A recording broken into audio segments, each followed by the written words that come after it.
हर साल 27 सितंबर को विश्व पर्यटन दिवस मनाया जाता है और इसकी शुरुआत 1980 में संयुक्त राष्ट्र विश्व पर्यटन संगठन के द्वारा की गई थी।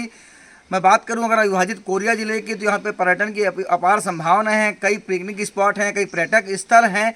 ऐसे ही एक मैं केंद्र सेंटर में खड़ा हुआ हूँ। आप देखिए, गोंडवाना मैरीन फॉसिल्स पार्क, यह मनेन्द्रगढ़ के आमाखिरवा इलाके में मौजूद है, जहाँ पे 28 करोड़ साल पुराने समुद्री जीवाश्म यहाँ पर मिले हैं। हमारे साथ कुछ लोग हैं, हम उनसे बात करेंगे कि ज़िले में पर्यटन को लेकर के किस तरह से संभावनाएं हैं, क्या कुछ और होना चाहिए। हम तमाम लोगों से चर्चा करेंगे। और हसदेव नदी जिसके तट पे मैं खड़ा हुआ हूँ, उसको लेकर के, क्योंकि जीवनदायिनी हसदेव नदी है जो सोनहत के मेंढरा से निकली हुई है, उसको लेके एक गीत भी यहाँ पे जो है बनाया है आपने।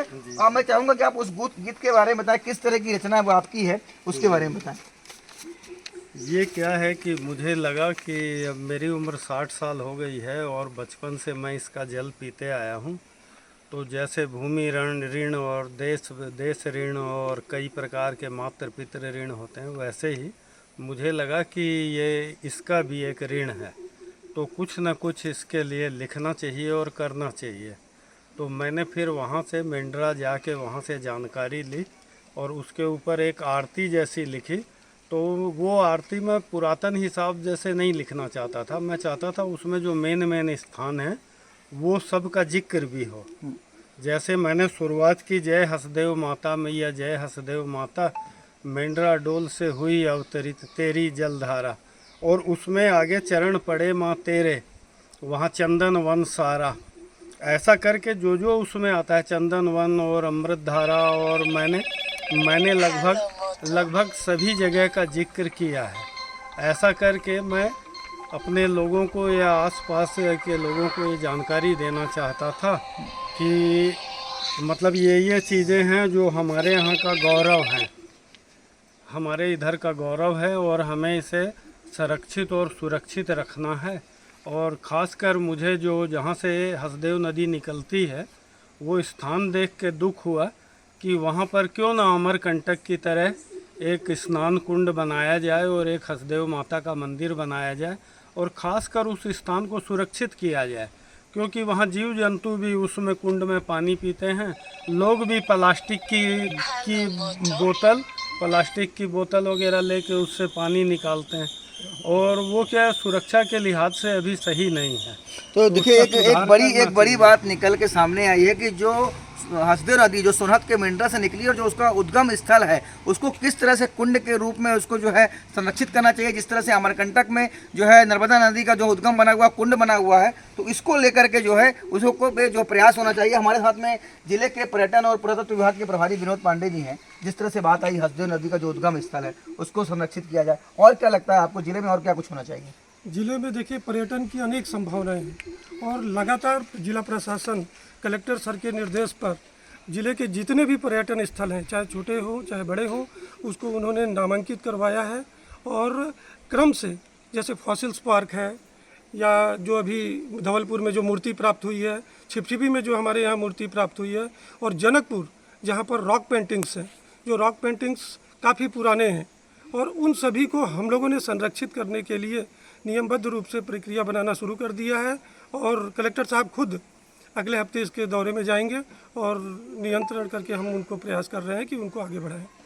तो देखिए, जिले में पर्यटन की अपार संभावना है। क्या कुछ प्रशासन यहाँ पे कर रहा है, उसके बारे में जानकारी दी गई। जिस तरह से मैं बता दूं आपको कि जिले में जैसे अमृत धारा, रमदहा है, गौर घाट है, तो अविभाजित कोरिया जिले की अगर मैं बात करूं तो कई सारे पर्यटन स्थल हैं, पिकनिक स्पॉट हैं, जिसको लेकर के लगातार अभी जो है प्रशासन काम कर रहा है। हम बात करते हैं कि आप कई पर्यटन केंद्रों का आप जो है दौरा करते रहते हैं, क्या कुछ लगता है आपको, क्या कुछ होना चाहिए वहाँ पे?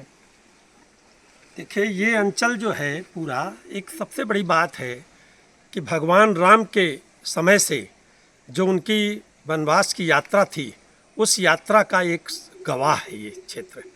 और इसलिए पर्यटन के नाम से जब अपन लोग बात करते हैं तो उसमें बहुत सी ऐसे स्थल हैं जहां उनके चरण पड़े हैं, और आज वो पवित्र स्थल के रूप में पूरे गांव के लिए क्या, पूरे देश के लिए, राष्ट्र के लिए आज वो पवित्र स्थल बन चुका है। तो पर्यटन की संभावनाओं के बारे में हम बात करें तो इस अविभाजित कोरिया ज़िले की बात करें तो बहुत सी चीज़ ऐसी हैं, जैसा कि अभी बताया कि हसदो नदी के बारे में। हसदो नदी जहाँ से निकलती है वहाँ पर दो तरफ से नदियाँ निकलती हैं, जैसे अमरकंटक में नदी निकलती है, एक तरफ से सोन और एक तरफ से आपकी नर्मदा। उसी तरह की वहाँ पर हसदो और गोपत दोनों नदियाँ निकलती हैं और अलग अलग दिशाओं में बढ़ती हैं। एक महानदी के साथ मिल जाती है और गोपत उधर दूसरी नदियों के साथ मिल करके आगे सोन की तरफ मिल करके आगे बढ़ती है। तो दोनों अलग अलग दिशाओं में चलती हैं। तो ये बहुत बड़ी बातें हैं इस तरह की पर्वतों के संदर्भ में।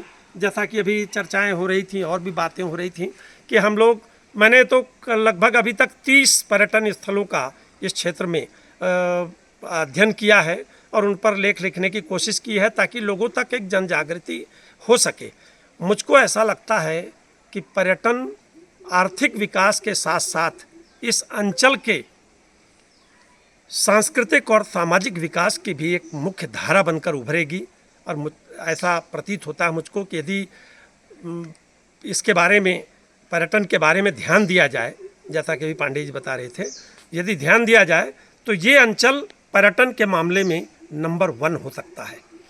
तो निश्चित तौर पे देखिए, राम वन गमन पथ जो मनेन्द्रगढ़ चिरमिरी भरतपुर जिले के सीतामढ़ी हरचोका में वो राम वन गमन पथ है, जिसे पर्यटन के स्थल के रूप में सरकार ने विकसित किया है और लोग वहां पर जो है जाते हैं। इसके अलावा तमाम जो जगह है, जटाशंकर हो, सिद्ध बाबा हो या अन्य स्थल हो, वहाँ पे भी पर्यटक जो हैं वो घूमने के लिए जाते हैं। कुछ और लोग हमारे साथ में हैं। आप क्या देखते हैं पर्यटन को लेकर के कितना कुछ काम हो पाया है? मैं बात अविभाजित कोरिया जिले की करूं तो एक बालमगढ़ी भी केंद्र है, झुमका भी है, इस तरह से तमाम तरह के जो काम हो रहे हैं। अभी और क्या कुछ आपको लगता होना चाहिए? देखिए, पिछले 2 दशकों से जहां जो मंच में आवाज़ उठाने की बात आई, हमने अपने तरीके से तमाम संगठन के साथ मिलकर आवाज़ बुलंद करते रहे।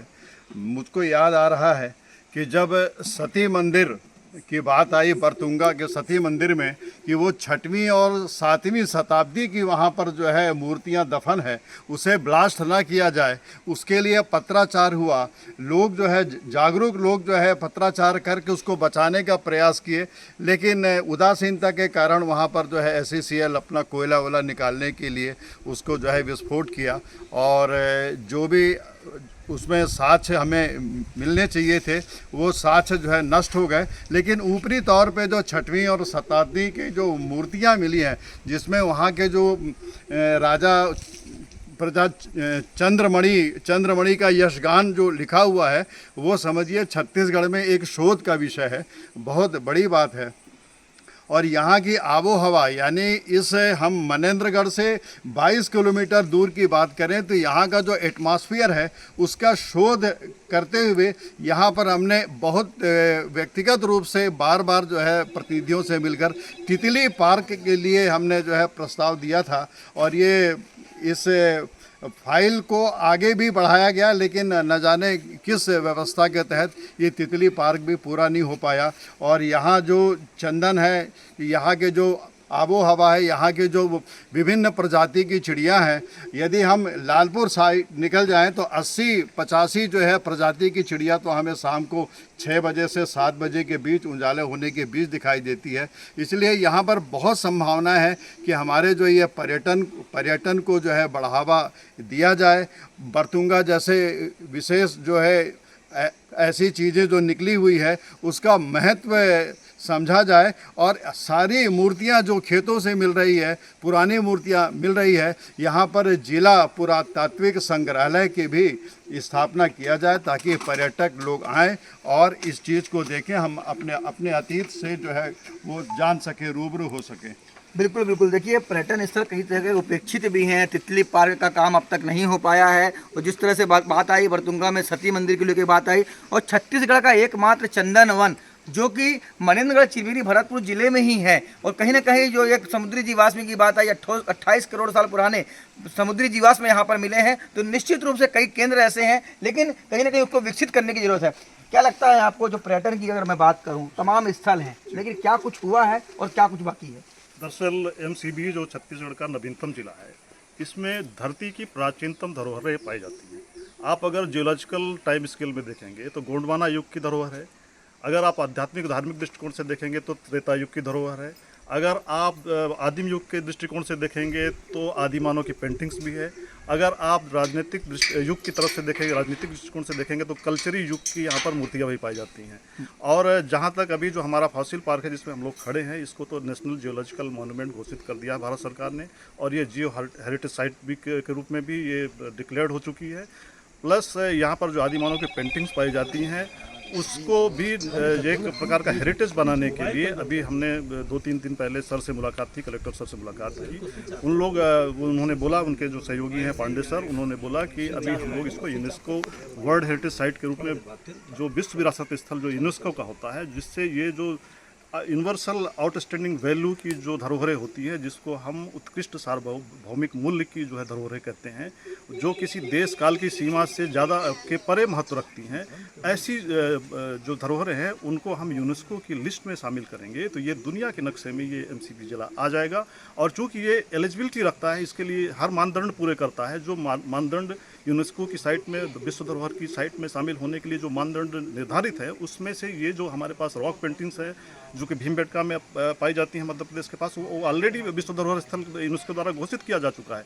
अगर वो यूनेस्को द्वारा विश्व धरोहर स्थल घोषित किया जा चुका है तो हमारे एमसीबी जिले में पाई जाने वाली रॉक पेंटिंग्स जो हैं, जो रॉक शेल्टर्स हैं, उनको भी विश्व धरोहर स्थल घोषित किया जा सकता है। और इस प्रकार से जो यूनेस्को की 43 साइट्स हैं हमारे देश में, 43 साइट्स है, उसमें से एक साइट ये भी हो जाएगी। अभी तक मैं आपको बता दूं कि छत्तीसगढ़ से कोई भी एक ऐसी साइट नहीं है जो विश्व धरोहर स्थल की श्रेणी में की लिस्ट में शामिल हुई हो।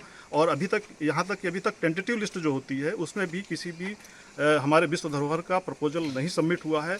और ये पहला ये प्रस्ताव होगा अगर इसको यूनेस्को की साइट में शामिल करने के लिए यहाँ से भेजा जाता है। अगर ये यूनेस्को की साइट में शामिल हो जाता है तो ये दुनिया की जो विश्व की जो सबसे बड़ी धरोहरें यहाँ पाई जाती हैं वो पूरी दुनिया के सामने आएंगी। ऑलरेडी बहुत कुछ सामने आ चुकी हैं। जो भी लोग जियोलॉजी पढ़ते हैं, जो लोग एंथ्रोपोलॉजी पढ़ते हैं, उनकी जो भी किताबें हैं, उनके जो भी लिटरेचर्स हैं, उनके जो भी रिसर्च पेपर्स हैं, जो भी जहाँ पब्लिश हुए हैं, सब में मनेंद्रगढ़ में पाई जाने वाली जो आदिमानव की पेंटिंग्स हैं, प्लस जो ये जो धरोहर है फॉसिल पार्क जो 28 करोड़ साल पुराना है, गोंडवाना युग की जो दास्ता को बयां करता है, ये पृथ्वी के जो उत्पत्ति के इतिहास के चरणों का गवाह है, वो यहाँ पर जो है उपस्थित है। और इसके ऑलरेडी कई डॉक्यूमेंटेशन हो चुका है।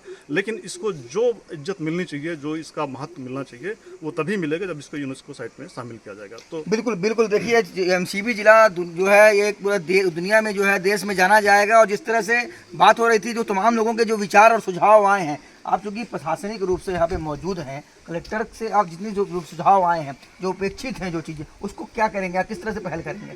सबसे पहले तो मैं आपको जानकारी दे दूं कि जो भारत पर्यटन को हमने पूरा एसेट बैंक के माध्यम से, जो सरकार की प्रस्तावना, भारत सरकार की जो प्रस्ताव है, उसके आधार पर हम लोगों ने पूरी जानकारी जो यहाँ पर प्राचीन है, चाहे मैंने आपको पहले बताया फॉसिल पार्क, चाहे रॉक पेंटिंग्स हो, चाहे जटाशंकरी मंदिर हो, जो भी पूरा प्राचीन चीज़ें हैं, जो पुरातात्विक चीज़ें हैं, उन चीज़ों की बाकायदा पूरी जानकारी भारत सरकार को पहले ही अवगत करा दिया गया है। अब नए सिरे से हमने यूनेस्को के लिए प्रस्ताव तैयार कर रहे हैं फॉसिल्स पार्क के लिए। जैसे कि अभी गर्ग सर ने बताया कि पूरे लिटरेचर और पूरी जानकारी को हम इकट्ठा करके कलेक्टर महोदय के माध्यम से इसको वर्ल्ड साइट में करने का प्रक्रिया प्रारंभ कर दिए हैं। और निश्चित है कि आपको, चूँकि ये प्रक्रिया थोड़ी लेंदी है, लंबे समय लगता है, लेकिन हमने इसका प्रारंभ कर दिया है। और यही नहीं, हमने अभी तक कलेक्टर सर के मार्गनिर्देशन पर एमसीबी जिले के 93 पर्यटन स्थलों का चिन्हांकन कर लिया है। और अभी 4-6 अभी लगे हुए हैं, जिसके चूँकि हम लोग जो ज़िले के सूची में क्रमबद्ध करते हैं, उसको जानकारी को ऑथेंटिक करने के बाद हम इकट्ठा करते हैं। और निश्चित है कि चूँकि हमारे कलेक्टर साहब डिप्टी सेक्रेटरी भी रह चुके हैं पर्यटन विभाग में, तो उनके मार्गदर्शन पर निरंतर प्रयास किया जा रहा है और आपको इसका नतीजा कुछ महीनों में दिखेगा। तो निश्चित तौर पे एमसीबी मतलब मनेंद्रगढ़, चिरमिरी, भरतपुर में 94 ऐसे पर्यटन स्थल हैं जिनका चिन्हांकन किया चुका है। और कई ऐसी चीज़ें हैं जिसकी जानकारी भारत सरकार को दी जा चुकी हैं। और ज़िले में पर्यटन की अपार संभावनाएं हैं। तो निश्चित रूप से आने वाले समय में इस ज़िले में पर्यटन के क्षेत्र में काफ़ी काम होंगे, ऐसी उम्मीद की जा सकती है। विश्व पर्यटन दिवस की आप सभी को हार्दिक शुभकामनाएं। IBC 24 के लिए मनेंद्रगढ़ से सतीश गुप्ता।